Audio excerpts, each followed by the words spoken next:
everyone, I'm Veeni Laggar. Welcome back to my channel. I hope you all are doing well. I hope your study is going well. हम आज से शुरू करें एक नई series 12th revision time और chemistry के अंदर हम पढ़ेंगे इस वीडियो लेक्चर से केमिकल काइनेटिक्स। क्योंकि ये रिवीजन सीरीज है, रिवीजन टाइम है, तो लंबे वीडियोस नहीं होंगे, कुछ शॉर्ट वीडियोस होंगे और मैं स्पीड अप में जो चैप्टर है आपको पूरा ग्लांस में रिवाइज करवाऊंगी, ताकि आपको अगर लास्ट टाइम पे ये चैप्टर्स रिवीजन करने हो तो आप एक दो वीडियो में से देख के अपना जो रिवीजन है वो बहुत ही स्पीड अप में ख़त्म कर सको।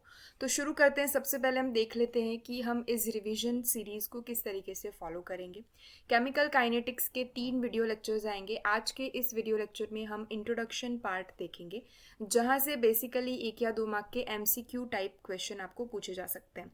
रेट ऑफ केमिकल रिएक्शन क्या होता है, factor affecting rate of reaction वो हम देखेंगे।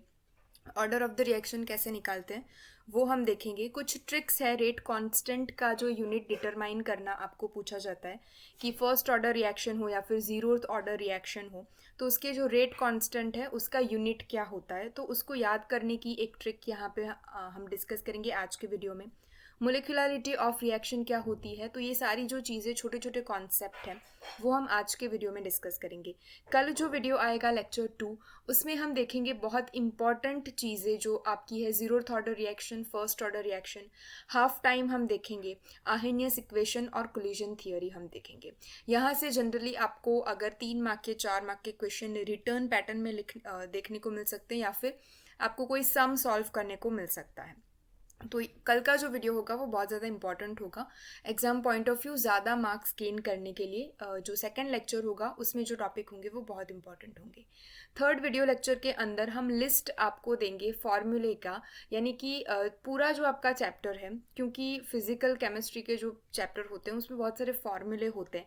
आप यहाँ पे देखोगे कि 0th order reaction, first order reaction, Arrhenius equation में कुछ आपके फॉर्मूले होंगे और उस फॉर्मूले के बेस पे आपको जो सम है वो एग्जाम में 3 मार्क के 4 मार्क के पूछते हैं।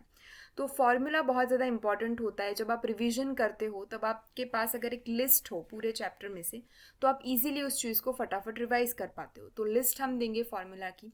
और 2023 में जो मार्च बोर्ड का एग्ज़ाम गया था उसमें से केमिकल काइनेटिक्स के जो क्वेश्चन है 2 या 3, 2 आई थिंक MCQ में थे और एक पूरा आपका सम था, तो वो हम डिस्कस करेंगे।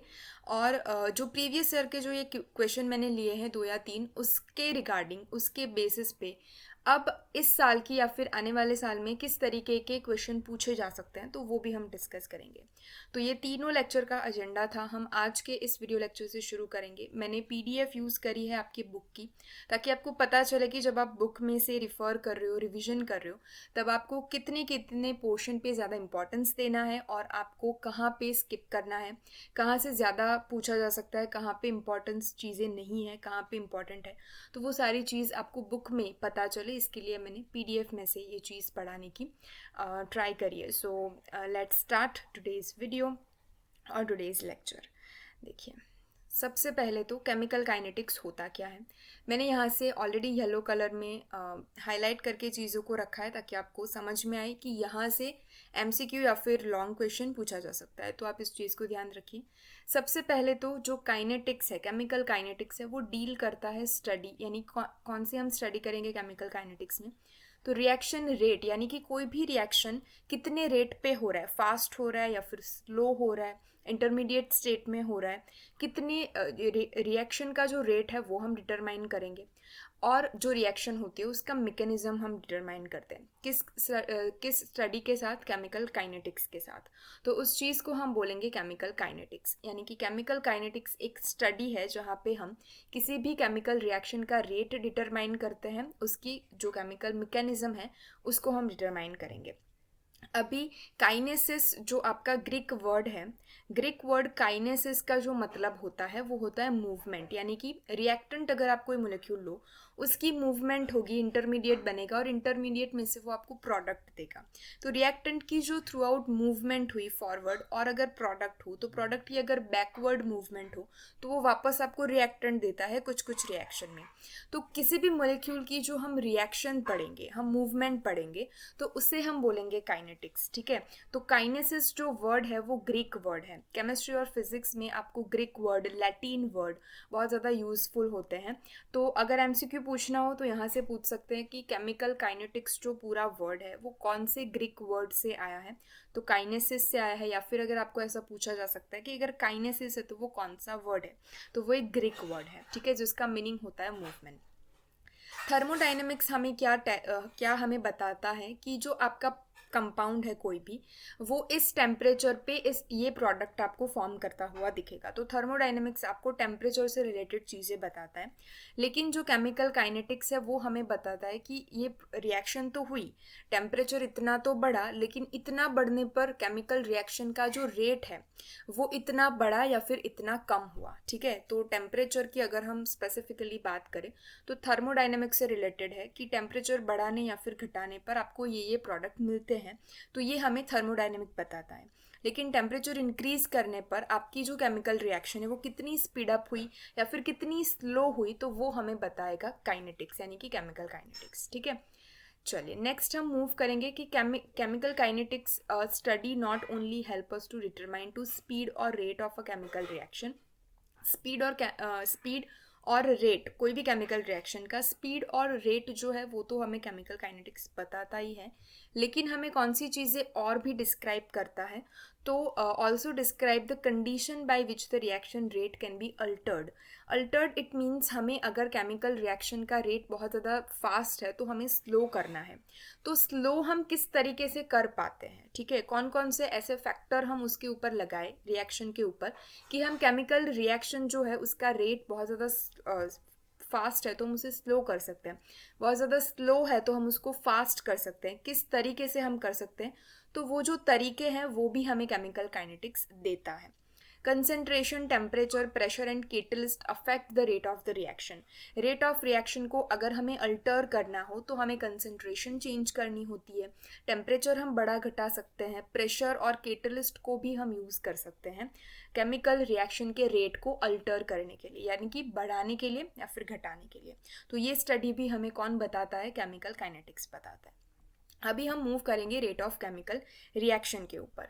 तो सबसे पहला तो जब भी आपकी कोई रिएक्शन हो रही होगी जहाँ पे एक तरफ रिएक्टेंट है, आपको यहाँ पे देखने को मिलेगा कि आर और बीच में एरो है और आपको पी दिखाया गया है। आर यानी कि रिएक्टेंट जो आपका कन्वर्ट होता है प्रोडक्ट में।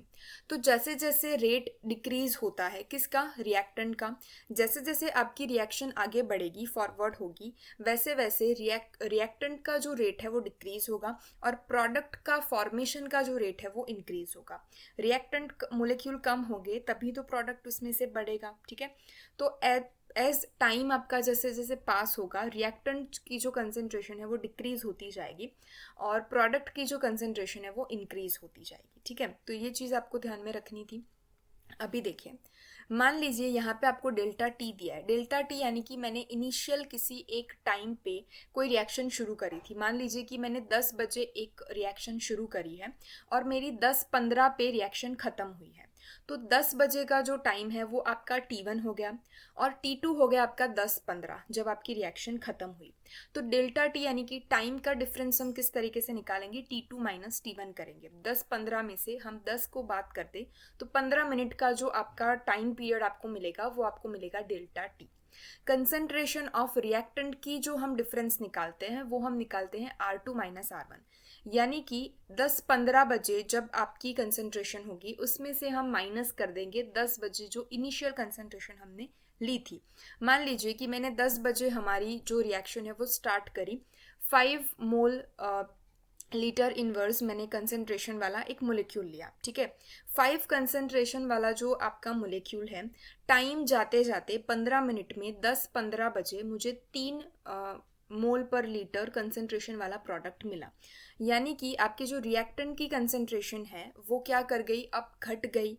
पाँच कंसेंट्रेशन थी, अब मुझे 10:15 बजे सिर्फ मिल रही है 3 कंसेंट्रेशन, यानी कि अगर मैं उसको माइनस करूँ, R2 माइनस R1 करूँ, यानी कि 3 माइनस 5 करूँ तो मुझे -2 मिलेगा, यानी कि आपका डेल्टा R जो मिलेगा, कंसेंट्रेशन ऑफ रिएक्टेंट कितनी डिक्रीज हुई है, तो 2 मोल जो है वो आपकी डिक्रीज कर गई है। सिमिलर प्रोडक्ट की अगर हम बात करें तो कितने मोल प्रोडक्ट हमें मिल रहे हैं वो हम करेंगे, उसमें से हम माइनस करेंगे कि इनिशियल कंसेंट्रेशन ऑफ प्रोडक्ट कितनी थी।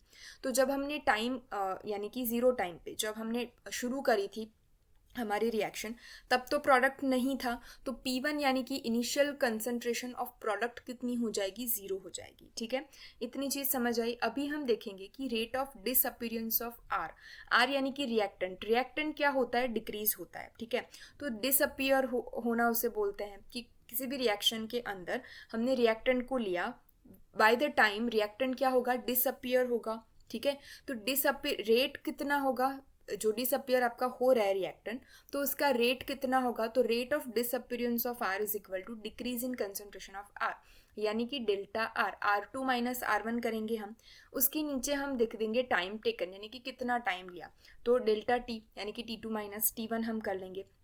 यहाँ पे आप माइनस की साइन लगाओगे।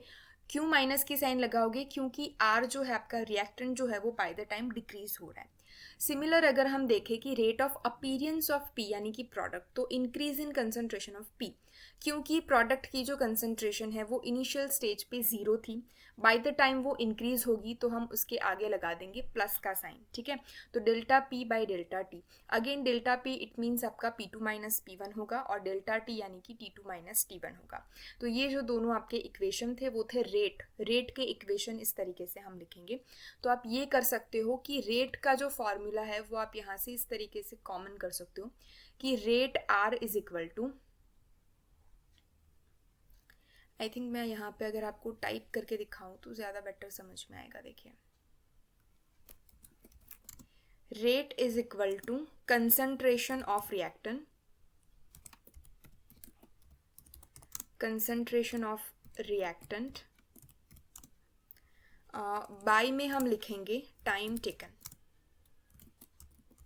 ठीक है, तो अगर मुझे किसी भी रिएक्शन का रेट अगर डिटरमाइन करना हो तो मैं किस तरीके से करूँगी कि रेट इज़ इक्वल टू, हम कंसंट्रेशन को लेंगे ऊपर, अगर हमें प्रोडक्ट का डिटरमाइन करना हो तो हम प्रोडक्ट की कंसंट्रेशन को ऊपर लेंगे, डिवाइडेड हम कर लेंगे कि कितना टाइम हमने कंज्यूम करा। तो रेट का जो ये इक्वेशन था वो आपको याद रखना है। चलिए, यहाँ पे आप इस ग्राफ में से देख रहे हो कि आपका जो रिएक्टेंट है, कंसंट्रेशन ऑफ रिएक्टेंट जो है, यहाँ पे आपको वाई एक्सिस पे लिख के दिखा है कि आपका जो ये जो आपका पूरा ग्राफ है वो इस तरीके से डिक्रीज हो रहा है बाय द टाइम। ठीक है, तो रिएक्टेंट की जो कंसंट्रेशन है वो डिक्रीज हो रही है, तो हमने इसका कर्व इस तरीके से बताया। प्रोडक्ट की कंसंट्रेशन पहले कहाँ थी, यहाँ पे थी, यानी कि 0 पे थी, इनिशियल 0 पे थी। अब प्रोडक्ट की concentration by the time increase हो रही है, यानी कि यहाँ पे इस तरीके से आप इसे दिखा सकते हो, ये इंक्रीज हो रही है। ठीक है, तो ये जो है आपका रिएक्टेंट का ग्राफ है, ये आपका प्रोडक्ट का ग्राफ है, ये आपको ध्यान में रखना है। अब हम बात करेंगे कि यूनिट हम इस तरीके से डिटरमाइन करेंगे, तो unit of rate of reaction. ठीक है, तो हमने क्या बोला कि रेट ऑफ रिएक्शन यानी कि हमारे पास ये जो रेट है उसके ऊपर हमने ऊपर क्या लिखा, कंसंट्रेशन ऑफ रिएक्टेंट या फिर प्रोडक्ट और टाइम टेकन। ठीक है, तो यही चीज़ बोली गई है आपकी कि कंसंट्रेशन को हम मोल पर लीटर में लेते हैं, और टाइम जो हमने कंज्यूम करा वो हम इनिशियल लेते हैं सेकंड में। आपको मिनट दे सकते हैं, आवर दे सकते हैं, डेज दे सकते हैं, कुछ भी दे सकते हैं, लेकिन जो हमारी प्राइमरी यूनिट है वो है कंसंट्रेशन की मोल पर लीटर, और जो टाइम हम कंज्यूम करेंगे उसका जो यूनिट होगा वो होगा सेकंड। तो पूरा आपका सेकंड अगर हम नीचे लेके आए, देखिए रेट यहाँ पे अगर हम करें, rate is equal to concentration का हमने कौन सा यूनिट बोला, मोल इनटू लीटर इनवर्स, और डिवाइडेड में हम करेंगे सेकंड इनवर्स। ठीक है, तो अगर हम मोल लीटर इनवर्स सेकंड इनवर्स को, सॉरी सेकंड हमारा टाइम का होगा यूनिट, तो सेकंड को अगर हम ऊपर की तरफ लेके आए तो वो इन्वर्स हो जाएगा। ठीक है, तो अगर हम करें is equal to mole litre inverse second inverse. ठीक है, तो रेट का हमारा कौन सा हो गया, mole litre inverse second inverse, जो आपको यहाँ पे हाईलाइट करके दिखाया है। तो रेट ऑफ द रिएक्शन का यूनिट क्या हो गया, mole litre inverse second inverse. मोल लीटर इनवर्स आपका कंसंट्रेशन का यूनिट है, सेकंड जो यूनिट है वो आपका टाइम का यूनिट है, सेकंड वाले यूनिट को अगर हम ऊपर लेके आए तो वो सेकंड इन्वर्स हो जाएगा। तो हमने पूरा इस तरीके से यहाँ पे लिख दिया। अगर गैसियस मोलिक्यूल आपको दिए गए हैं तो उसकी जो कंसंट्रेशन है वो हम एटमॉस्फेयर में काउंट करते हैं, यानी कि ATM सेकंड इन्वर्स हम लिखेंगे। समझ आए इतनी चीज़? चलिए नेक्स्ट हम मूव करेंगे।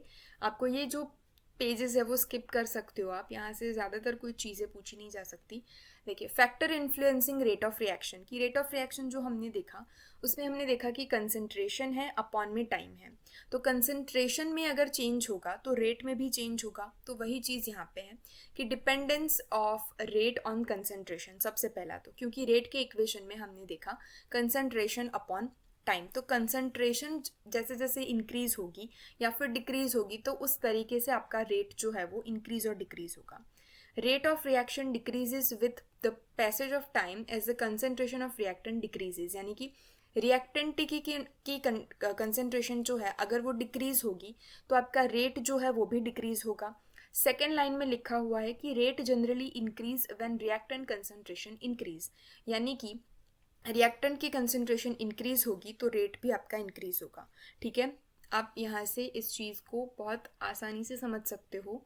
क्यों? क्योंकि हमने यहाँ पे रेट का जो इक्वेशन लिखा ये वाला, यहाँ पे हमने रिएक्टेंट की कंसंट्रेशन लिखी। ठीक है, अगर रिएक्टेंट की कंसंट्रेशन इंक्रीज होती है, रिएक्टेंट की कंसंट्रेशन इंक्रीज होती है तो ये पूरी जो वैल्यू आपकी होगी वो भी इंक्रीज होगी, यानी कि रेट की वैल्यू भी इंक्रीज होगी।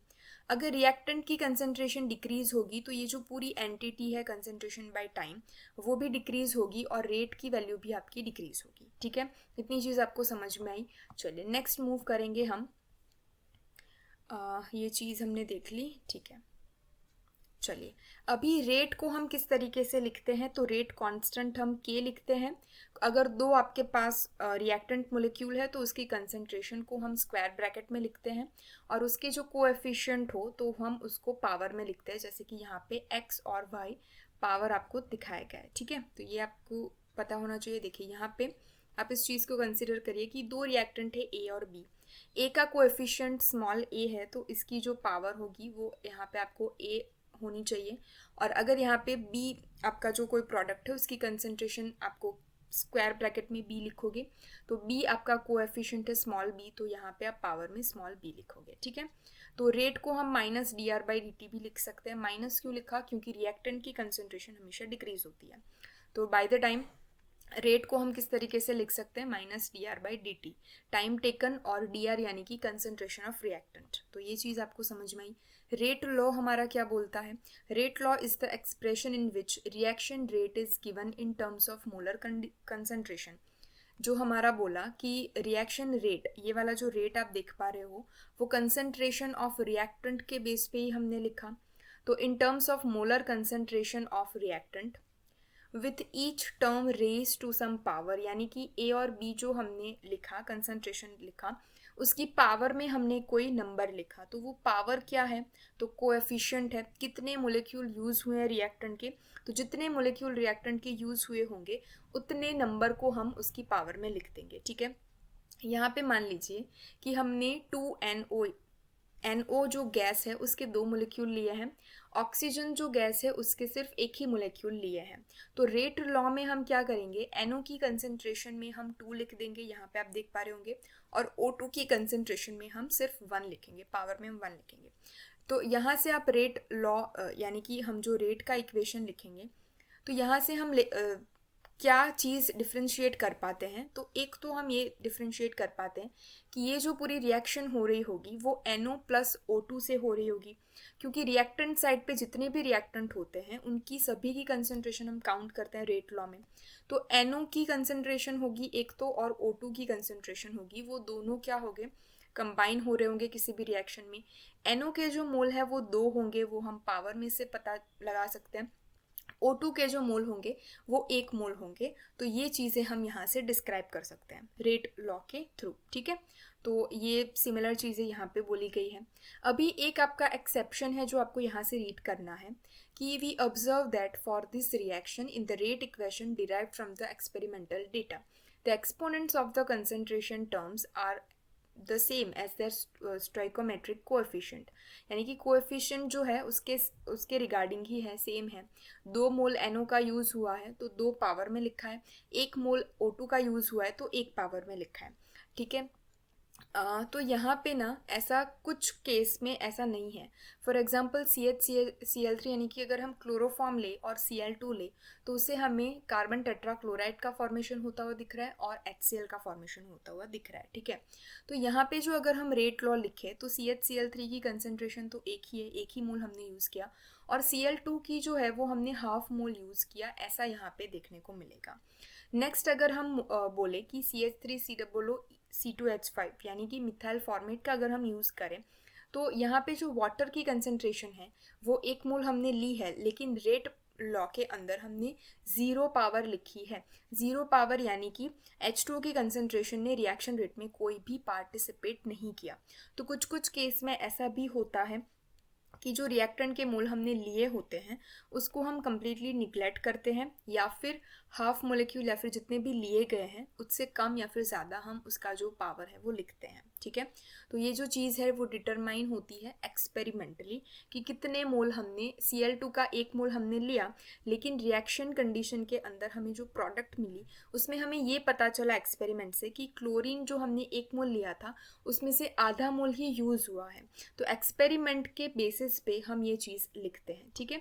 ऑर्डर ऑफ द रिएक्शन हम किस तरीके से डिटरमाइन करेंगे, कंसंट्रेशन टर्म की जो पावर होगी उसका हम सम कर देंगे, यानी कि यहाँ पे x और y 2 पावर है तो x प्लस वाई करेंगे तो वो आपका ऑर्डर ऑफ द रिएक्शन हो जाएगा, ठीक है। यही चीज़ हो सकती है। Order of the reaction can be 0 1 2 3 हो सकता है।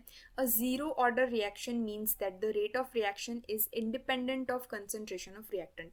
मान लीजिए कि मैंने ए और बी की जो कंसंट्रेशन है उसको 0 कर दिया, यानी कि कंसंट्रेशन तो है ही नहीं, तो K/1 हम यहाँ पे लिख सकते हैं K A की पावर, मान लीजिए कि किसी रिएक्शन में सिर्फ A ही है, ठीक है। तो A की पावर मैंने 0 कर दी, किसी भी रिएक्टेंट की 0 पावर यानी कि 1 हो जाएगा। तो इज इक्वल टू अगर हम लिखे तो K/1, यानी कि यहाँ पे तो कंसंट्रेशन टर्म आई ही नहीं, ठीक है। तो K/1 तो K ही हो जाएगा। तो रेट जो है ये वाला रेट वो सिर्फ आ गया हमारा रेट कांस्टेंट के इक्वल। तो रेट जो है वो जीरोथ ऑर्डर रिएक्शन के अंदर क्या होगा, इंडिपेंडेंट होगा आपका कंसंट्रेशन ऑफ रिएक्टेंट से। आगे हम जब जीरो ऑर्डर रिएक्शन पढ़ेंगे तब आपको पता चलेगा। 1 मार्क के क्वेश्चन में आपको MCQ में ये वाली चीज़ पूछी जा सकती है कि ऑर्डर ऑफ द रिएक्शन बताइए, तो यहाँ पे 1/2 प्लस 3/2 अगर हम करोगे तो ये 2 आएगा, यानी कि सेकेंड ऑर्डर रिएक्शन। 3/2 माइनस 1 करोगे तो 1/2 आएगा, यानी कि हाफ ऑर्डर रिएक्शन, ठीक है। नेक्स्ट हम मूव करेंगे, the reaction taking place in 1 step are called elementary reaction, यानी कि ए आपने बनाया, उसके साथ ए के साथ आपने मान लीजिए कि कोई ई का रिएक्शन करवाया तो आपको कोई प्रोडक्ट मिला एल, ठीक है। तो ये जो एक स्टेप में हुई प्रोसेस है उसे हम बोलेंगे एलिमेंट्री रिएक्शन, और ऐसी बहुत सारी रिएक्शन अगर कंबाइन होगी तो वो आपकी बन जाएगी कॉम्प्लेक्स रिएक्शन, ठीक है। देखिए A प्लस ई से L बना, अभी L की रिएक्शन हमने करवाई किसी मान लीजिए O के साथ, ठीक है, O रिएक्टेंट के साथ हमने करवाई, तो आपको प्रोडक्ट मिलेगा B, ठीक है, B मिला। अब B की अगर हम कोई रिएक्शन करवाए, मान लीजिए कि फोटोकेमिकल कंडीशन हमने ले ली HNu, तो B की अगर हम रिएक्शन करवाए तो प्रोडक्ट हमें मिला C। तो ये जो पूरी सेट ऑफ रिएक्शन यानी कि एलिमेंट्री रिएक्शन का जो सेट बनेगा 3 या 4 से भी ज़्यादा, अगर आपको स्टेप में कोई रिएक्शन मिल रही है तो उसे हम बोलेंगे कॉम्प्लेक्स रिएक्शन। ये तो बहुत इजी चीज़ है, आपको समझ में आई होगी। यहाँ से हम एक चीज़ को बोलेंगे कि यूनिट ऑफ रेट कांस्टेंट, ठीक है।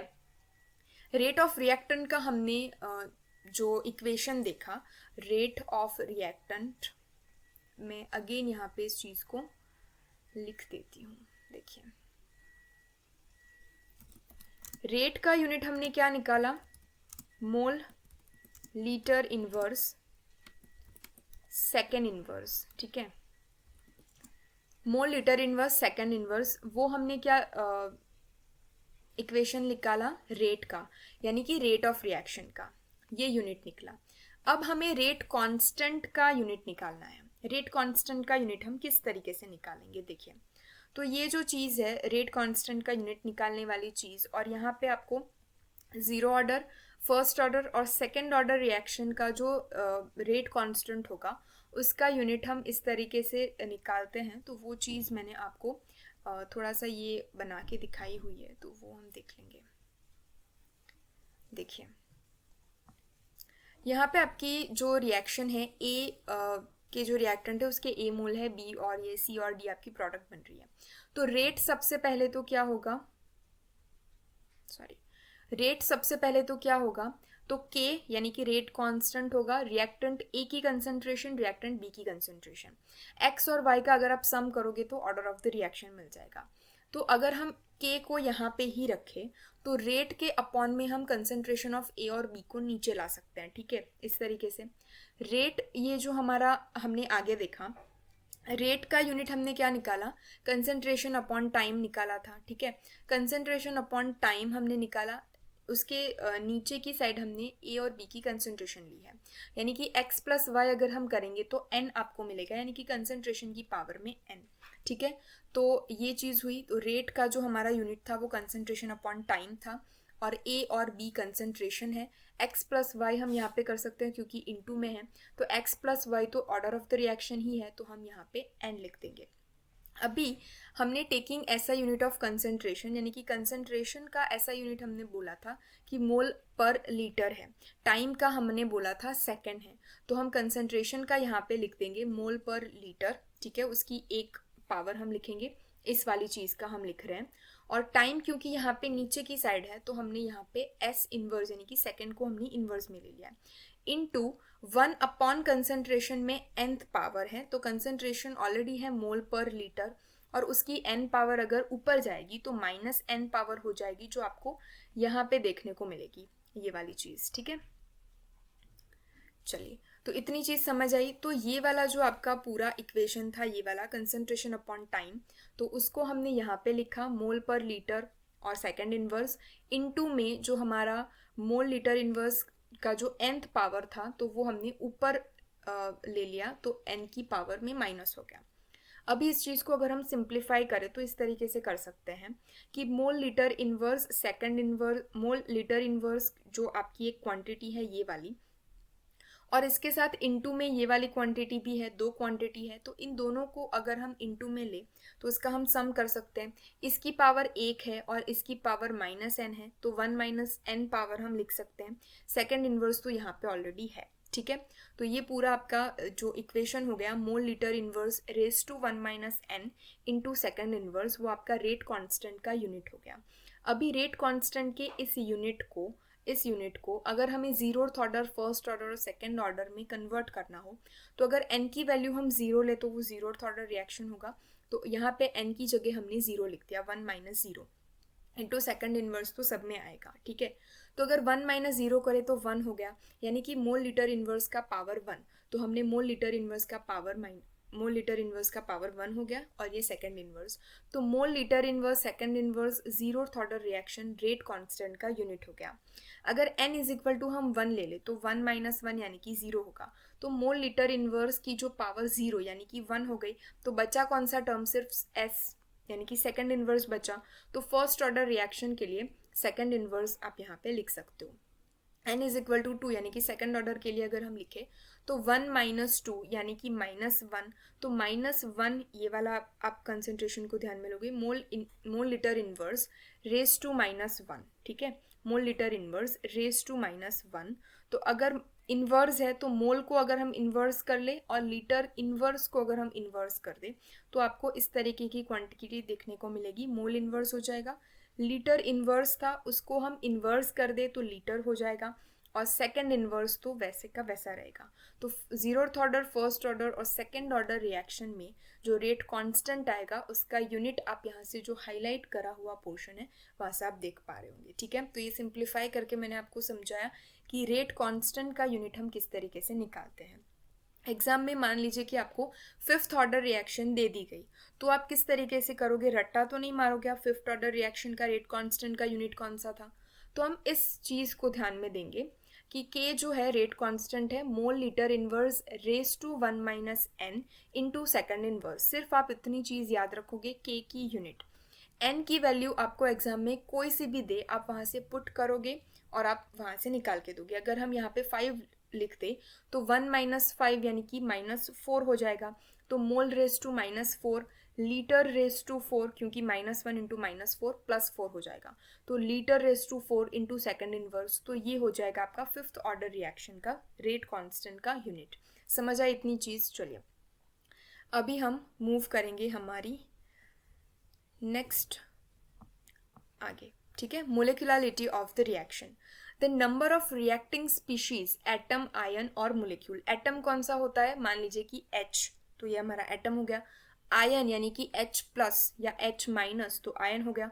मोलिक्यूल यानी कि H2Cl2, तो ये हमारे मोलिक्यूल हो गए, ठीक है। तो कितने नंबर ऑफ मोलिक्यूल, आयन और एटम रिएक्ट कर रहे हैं किसी भी रिएक्शन में, उसे हम बोलेंगे molecularity of the reaction. Example यहाँ पे दिया गया है, NH4NO2 कन्वर्ट हो रहा है N2 में प्लस ट्वाइस H2O में।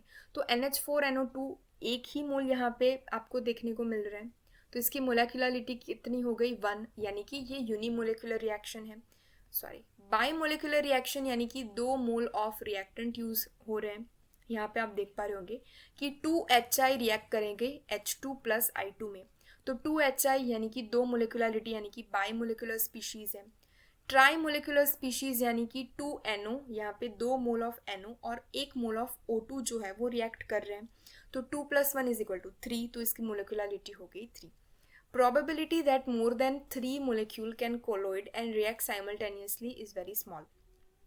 3 मोल ऑफ आपका रिएक्टेंट जो है वो कोलोइड होके किसी प्रोडक्ट को दे, उसकी प्रोबेबिलिटी बहुत ही कम होती है, बहुत ही स्मॉल होती है। और दैट इज़ वाई जो trimolecular 3 are very rare and slow process, यानी कि ट्राई मोलिकुलर जो रिएक्शन होती है वो बहुत ही स्लो होती है, ठीक है। Complex reaction involving more than 3 molecules, यानी कि यहाँ पे आप देख पा रहे होंगे कि एक KClO3 हमने ले लिया, 6 FeSO4 हमने ले लिया, 3 मोल ऑफ H2SO4 ले लिया। तो 6 + 3 + 1 अगर आप करोगे तो नंबर 3 से ज़्यादा ही आएगा ऑफकोर्स। तो 3 से ज़्यादा रिएक्टिंग मोलिक्यूल अगर रिएक्ट कर रहे हैं तो उसे हम बोलेंगे complex reaction. The overall rate of reaction is controlled by slowest step in reaction called rate determining step, ठीक है। कोई आपका देखिए यहाँ पे 2H2O2 I- की प्रेजेंस में अल्कलाइन मीडियम में रिएक्शन करवा के ट्वाइस 2 मोलिक्यूल ऑफ H2O देगा और 1 मोलिक्यूल ऑफ O2 देगा। तो रेट डिटर्मिनेशन स्टेप के अंदर H2O2 की कंसेंट्रेशन आएगी और I- की कंसेंट्रेशन आएगी, जो आप यहाँ से देख पा रहे होंगे, ठीक है। देखिए यहाँ पे आपको 2 स्टेप लिख के दिखाए हैं कि H2O2 सबसे पहले I- के साथ रिएक्ट करेगा और 1 मोल H2O और 1 मोल IO- देगा। सेकेंड स्टेप के अंदर H2O2 और IO- जो इंटरमीडिएट बना उसकी रिएक्शन होके आपको H2O, I- और O2 मिलेगा, यानी कि 2 मोल ऑफ H2O और 1 मोल ऑफ O2 हमें प्रोडक्ट के तौर पे मिला। तो यहाँ पे हमने ये बोला this reaction is first order with respect to both H2O2 and I-. Evidence suggests that this reaction take place in 2 steps, जो हमने 2 स्टेप लिखे। The first step being slow is the rate determining step, यानी कि ये वाला जो step है वो स्लो स्टेप होता है, ऐसा हमने एक्सपेरिमेंटल बेसिस पे हमने बोला। और वो क्या होता है, जो भी स्लो स्टेप होता है वो रेट डिटर्मिनेटिंग स्टेप होता है, यानी कि उसी स्टेप के जो भी रिएक्टेंट होंगे उसकी कंसंट्रेशन को अगर हम रेट कांस्टेंट के साथ लिखेंगे तो हम रेट ऑफ द रिएक्शन का इक्वेशन लिख पाएंगे, ठीक है। इंटरमीडिएट यहाँ पे फॉर्म हो रहा है, वो हो रहा है IO-, ठीक है। चलिए अभी यहाँ पे से कंक्लूजन क्या निकलता है, तो सबसे पहला order of the reaction is experimental quantity. जो हमने देखा कि ऊपर के एक रिएक्शन में जो एस्टर हमने लिया था उसका हमने हाइड्रोलिसिस करवाया था, तो यहाँ पे जो H2O की क्वांटिटी थी उसको हमने निगलेक्ट करा था, H2O की कंसेंट्रेशन को हमने यूज़ नहीं करा था। तो उसकी जो मोलिकुलरिटी होगी वो 1 होगी ऑफकोर्स, और उसकी जो रेट होगा वो फर्स्ट ऑर्डर रिएक्शन होगा। ऑर्डर ऑफ द रिएक्शन जब हम काउंट करेंगे तो वो एक्सपेरिमेंटल बेसिस पे करेंगे कि जितने रिएक्टेंट हमने मोलिक्यूल लिए हैं उसमें से प्रोडक्ट इतनी मिली तो हमने इतने ही रिएक्टेंट सिर्फ यूज़ हुए। मान लीजिए कि मैंने 4 मोलिक्यूल ऑफ क्लोरीन एटम को लिए थे, क्लोरीन मोलिक्यूल को लिए थे, लेकिन प्रोडक्ट बनने पर 2 मोलिक्यूल ऑफ क्लोरीन हमें एज इट इज़ मिल रहे हैं, तो यूज़ कितने हुए? सिर्फ 2 ही यूज़ हुए क्लोरीन के। तो एक्सपेरिमेंटल क्वांटिटी है ऑर्डर ऑफ द रिएक्शन, ठीक है। 4 लिए थे हमने, तो उसकी कंसेंट्रेशन में हम 4 नहीं लिख सकते, सिर्फ 2 ही लिख सकते हैं, क्योंकि यूज़ तो एक्चुअली में 2 ही हुई है। तो ये एक्सपेरिमेंटल बेसिस पे हम order of the reaction count कर सकते हैं। It can be zero and even fraction, but molecularity can not be zero और एन नॉन इंटीजर वैल्यू। इस चीज़ को आप ध्यान रखिए कि order of the reaction n जो है वो जीरो हो सकता है और पॉइंट में भी उसकी वैल्यू हो सकती है, लेकिन मोलिकुलरिटी जीरो नहीं हो सकती और माइनस वैल्यू नहीं हो सकती। माइनस में हमने कोई मोलिक्यूल लिया, ऐसा आपने कभी सुना है? नहीं सुना है। जीरो मोलिक्यूल हमने रिएक्ट करवाया, ऐसा कभी सुना है? नहीं सुना है। अगर जीरो मोलिक्यूल यानी कि मोलिक्यूल है ही नहीं, तो आपका प्रोडक्ट कैसे बनेगा?